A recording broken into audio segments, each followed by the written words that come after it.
Hello, in this video we're going to be looking at Taylor and Maclaurin series. A Taylor series gives us a way to express a given function as an infinite series, and this leads to Taylor polynomials, which can be used to approximate functions with polynomials. So we'll start with a question. Is there a power series centered at pi over 4 and whose sum is sine of x for all x? In other words, we're asking, can we write sine of x as some number a0 plus a1 times x minus pi over 4 plus a2 times x minus pi over 4 squared, and so forth. So you see the series there is a power series. We just discussed those in previous videos. Likewise, you might ask for a power series centered at the point minus 2 equal to log of 3 minus x. So can log of 3 minus x be written as b0 plus b1 times x plus 2? The x plus 2 comes from x minus negative 2. Then plus b2 times x plus 2 squared, and so forth. In each case, the answer is yes. And it turns out that once the center point, pi over 4 or minus 2 is known, the values of the coefficients a0, a1, a2, etc., ak, or b0, b1, b2, whatever you want to call them, they're uniquely determined and are generally pretty easy to calculate. Let's see how that works out. So let's suppose we just have a function f of x equal to a power series centered at a. So we're going to write this here as f of x equal a0 plus a1x minus a plus a2x minus a squared plus a3x minus a cubed, etc. In other words, the general form for a power series centered at a. Now, if we substitute x equals a on both sides of this equation, all the terms on the right except the first one become 0. And that's because if I substitute x equals a, I'll be looking at a minus a terms. That was the previous x. And when I raise that to any power k that's positive, we're going to get 0. So if we do this, make this substitution, we'll find that we have f of a on the left, and all that survives on the right is a0. And so that, in fact, gives us a value for a sub 0. Now, we can, in fact, get the other coefficients if we differentiate both sides of the equation, say k times, if we want the coefficient of a to the a sub k, and then plug x equals a into both sides of the equation. Let's look at an example of this. How we would get a3 would be the following. So we're going to differentiate our power series up here 3 times. And if we do that, we get f triple prime x on the left. And now think about the derivative on the right. Of course, the constant vanishes with the first derivative because the derivative of a constant is 0. After one differentiation, this term becomes simply a1. And then on the second derivative, the a1 becomes 0. So that term vanishes. Similarly, the third term after 3 derivatives will be gone. But when we get up to the a3 x minus a cubed term, each time we differentiate, we know we have to bring this power down in front, then reduce the exponent by 1. So after 3 derivatives, this term, the x minus a cubed term, becomes 3 times 2 times 1. There's the exponents coming down, times a3. And the x minus a to the 4th term, which isn't shown above, but it'll differentiate to this form. Each time we differentiate a 4, then a 3, then a 2, those exponents come down. And then we're left with a degree 1 polynomial, the x minus a. And this continues for the rest of the way here. Now, if we put x equals a on both sides of the equation, we then get f triple prime of a on the left. And again, when x equals a, all this stuff on the right eventually will become 0, and we're left with simply 3 times 2 times 1 times a3. Again, this is all that survives. We can solve this result for a3, and we write that as the third derivative of f at a over 3 times 2 times 1, or 3 factorial. And this pattern continues, and more generally, if you take the kth derivative on both sides, then substitute x equals a, you come up with the result that, in general, ak is the kth derivative of f of a over k factorial. So with that, we've answered the question, if we have a power series equal to f of x and that power series is centered at a, what must the coefficients be? And well, we see those coefficients are determined by that differentiation exercise we just went through. Here's what the coefficients look like. In general, the kth derivative of f of a over k factorial. And we can write that as a sum as follows. Sum as k runs from 0 to infinity. Kth derivative of f of a over k factorial x minus a to the k. This is called the Taylor series for f of x centered at the point x equals a. And in this sum, we're going to run across the notation 0 factorial quite often. 0 factorial is taken by definition to be 1. And so that takes care of the k equals 0 term here. You can check the k equals 0 term in the series does generate simply f of a when you're done. Now, in the special case when a is 0, the Taylor series about a is often called the Maclaurin series for f of x. We'll see that terminology coming up quite often. A equals 0 is a simple case to take, and so we'll often work with Maclaurin series for f, although our first example will not be a Maclaurin series. Let's go back to our function, f of x equals log 3 minus x now. And for our first example, find the Taylor series for f of x centered at the point minus 2. So we're going to do this by calculating several derivatives of f of x. We'll then substitute x equals minus 2 and use the result to calculate the coefficients of the series. And then we will look for a pattern that allows us to describe all of the coefficients of the Taylor series. Usually, if you work through this process for enough terms, a pattern will become pretty apparent. So, in other words, our goal is we want to write log of 3 minus x as an infinite series, a power series about minus 2, b0 plus b1 times x minus 2 plus b2 times x minus 2 squared, etc. And as we already found, we know what those coefficients are.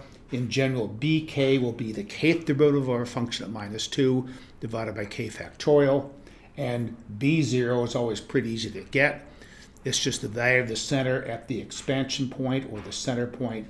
So b0 will be f of minus 2, which works out to be log of 5. So we're going to calculate a few coefficients here. So we already took care of b0.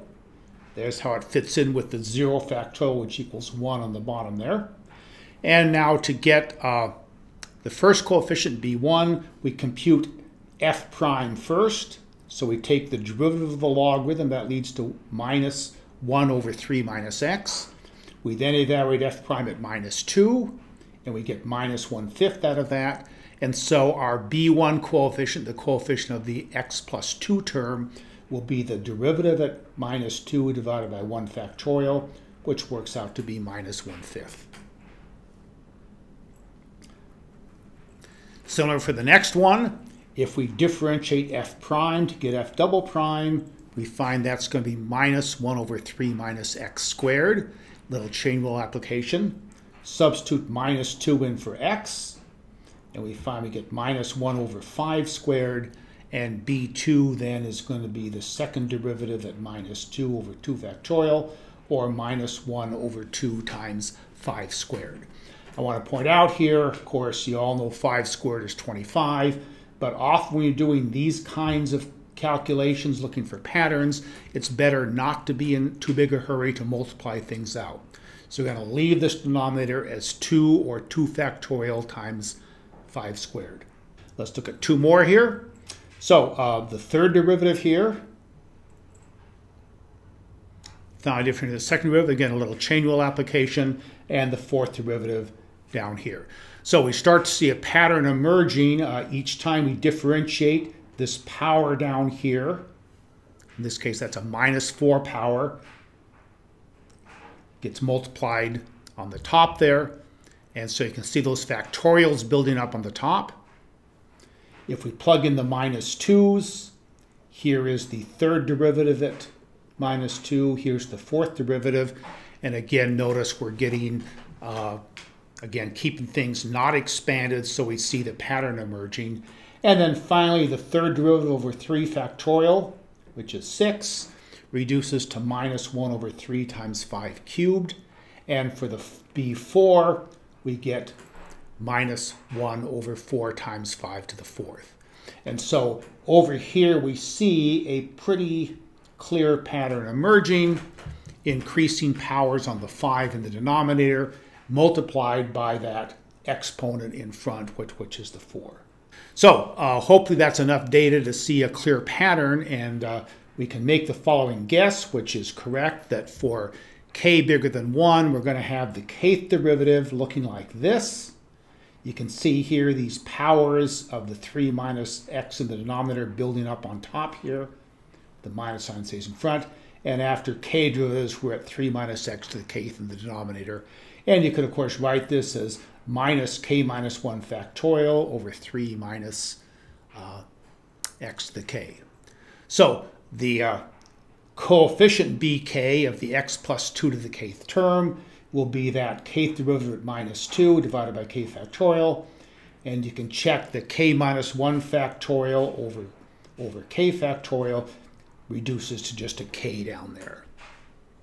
And that goes along with the guess we had obtained from the previous data. So thus the Taylor series for f of x equals log of 3 minus x, centered at x equals minus 2, is given by the expression you see here. And we just showed how all those coefficients arise. And this term here, I like to write this general kth term whenever possible, because that's exactly what you have to put in the sum here.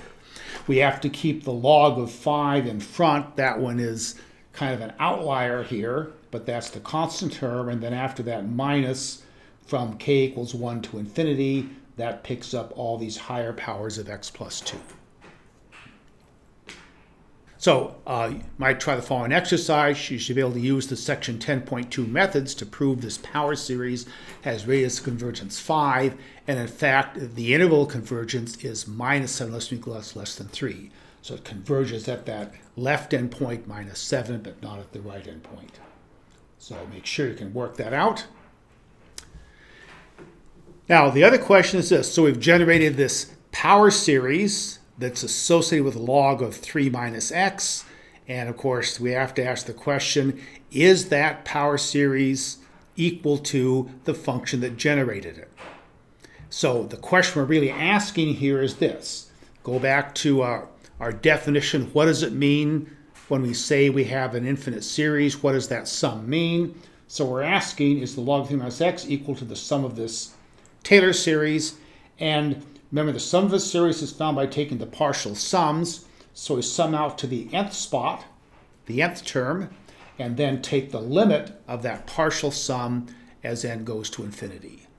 So when we ask any question about convergence, this is always what we're asking, about a limit of partial sums. So in the next section, we're going to investigate techniques to answer this question. But here we're just going to set up some background, mainly some definition and terminology. So we're going to define now what's called the Taylor polynomial for f of x centered at x equals a. That Taylor polynomial is just a partial sum of the Taylor series. Partial sum of the Taylor series. So we're going to use the notation p sub n to denote these things. So we talk about Taylor polynomial for a function f centered at a point A. We'll write that as p sub n of x, or p sub n of x semicolon a, if we want to make sure people know what the expansion point A is. And we see here just the familiar terms of the Taylor polynomial, but we stop at the nth power. And so the nth Taylor polynomial looks like this. It looks just like the summation of the Taylor series, but again, the upper limit on the sum is n, not infinity. So return to our previous remarks about the sum of the Taylor series. When we ask about the sum from k equals 0 to infinity of the kth derivative over k factorial, x minus a to the kth, that is, the limit as n goes to infinity of this partial sum, we can write that as the limit as n goes to infinity of p sub n of x semicolon a.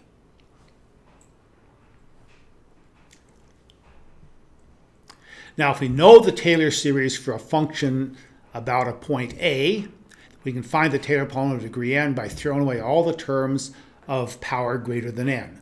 For example, if we want to find the Taylor polynomial p sub 3 for log of 3 minus x, centered at the point minus 2, we can start with the Taylor series for that function. We just found that in an example. And we can then throw away all the terms of degree bigger than 3. So the term of degree 4, degree 5, etc., those are all gone. And we see right here then, this is the polynomial p sub 3 x semicolon minus 2. Now, if log with 3 minus x is the sum of its Taylor series about x equals minus 2, then of course what we would express that by saying the log of 3 minus x is the limit of its partial sums of that Taylor series. So it's the limit as n goes to infinity of Pn of x semicolon minus 2. Now, is this true? At this point, we don't know, but next in the next section, we'll see ways to help us decide when this is true and when it isn't. In fact, it usually is true for well-behaved functions. And what that means, the log being this limit, means that if n is large, then the limit, log 3 minus x, should equal or be pretty close to the partial sum. So in other words, the log with 3 minus x can be approximated by p sub n for n large. So we have a couple of graphs to just show how that could work. Again, here is the Taylor polynomial of degree 3. We just found that one.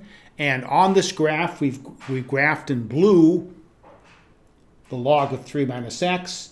And here is the graph in yellow of the third degree Taylor polynomial. And notice those graphs are pretty close. It turns out that generally the approximation is best if you're near the point of expansion. So in this case, our series was centered at minus 2. And so near minus 2, we expect the function and the polynomial to be pretty close. And of course, you can see that is the case here. But as you drift further from this point of expansion, you can see that these things are no longer very close. Generally, if you let n get bigger, then you do an even better job. And in this picture, we have included the p sub 8 polynomial. That's in green, and it gets tucked in between the log in the p2 graph. So you can see that in general, the p8 graph is, or function, is doing an even better job approximating the logarithm. So again, see more details about that in upcoming sections, but it kind of gives you something to look forward to here. Now, so what do I want to remember from this video? Okay, so we're going to be working a lot with functions and then the associated Taylor series. So we learned here that if a function f of x is equal to a power series centered at a, then the coefficients are uniquely determined. In other words, the coefficients must be given by that expression. So one consequence of this is that if a function f of x is equal to the sum of a power series centered at a, then this series is the only power series centered at a with that sum. In other words, once we know the coefficients, we know the series, and there's only one way those coefficients can come out. So this means if by different means two different people come up with power series for f of x centered at a, maybe using different techniques, they have to get the same answer, and in both cases the coefficients will amount to what we saw up here. And again, the special case a equals 0 often goes by the name Maclaurin series, so watch for that. Secondly,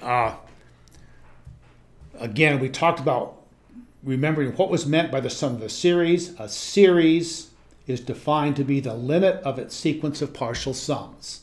And so there are the partial sums of the series, summed from 0 to n rather than 0 to infinity. And those partial sums, we call those the Taylor polynomials. So the sum k equals 0 to n of our expression is p sub n of x semicolon a. Okay. And this is called the nth Taylor polynomial for f of x centered at x equals a. And then finally, it's often the case that when n is large, P sub n will be a good approximation to f of x.